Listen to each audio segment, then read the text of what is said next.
Albert, Destiny, Keith, Miss Scott, you guys are on banner duty.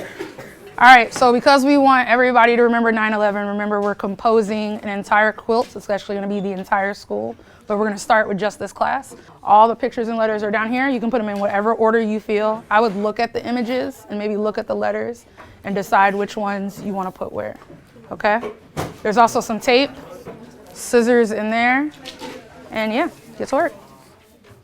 As a department, we thought it was very important that we cover certain topics, and 9/11 happens to be one of those topics, just because it changed the way that America and the world, looks at terrorism and racism and tolerance and diversity. And a lot of the kids that we have now especially weren't alive, so they don't even know it happened. Space. Okay, so are you happy with this paragraph? Perfect, I like it. It's actually really, really good. Thank you. I hope they keep the ability to actually articulate whatever they're thinking. So if you feel some type of way because you don't know something about somebody else, you know how to ask those questions that you need to ask. And I think that really came out with the letters, which was super, it was awesome. In social studies today, we learned about 9/11, and the importance of many lives that were lost. This was a big part of U.S. history, and something that I should definitely know. I wanted to thank you for serving our country. To me, that is amazing. How do you feel knowing that you changing people's lives and saving the world? Well, there is nothing in the world that I can give you for my thanks, but thank you. Was it breathtaking to be the one who has to go inside a building that was on fire and could fall down any second? I think you were very brave to risk your life to save other people's lives.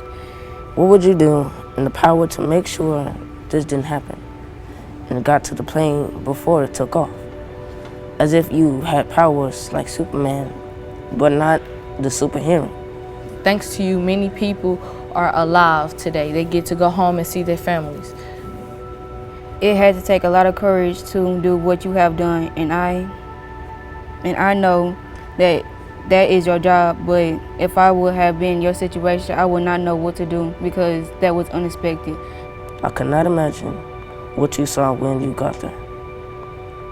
I bet there was dust and gravel everywhere, making it hard for you to see. I don't know if I could do what you do.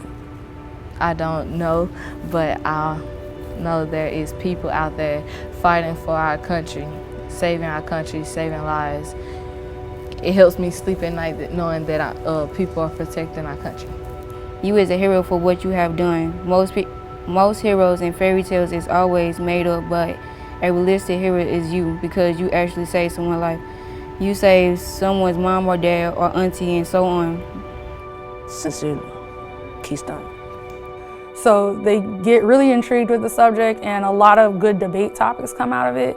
And we get to touch on things that we normally wouldn't get to touch on, like tolerance. That's one of the big ones. So, there's different people in the world, different religions, and we're gonna learn about them, and we're gonna talk about them.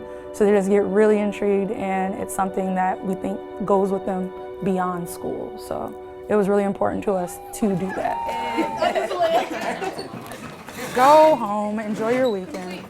Bye.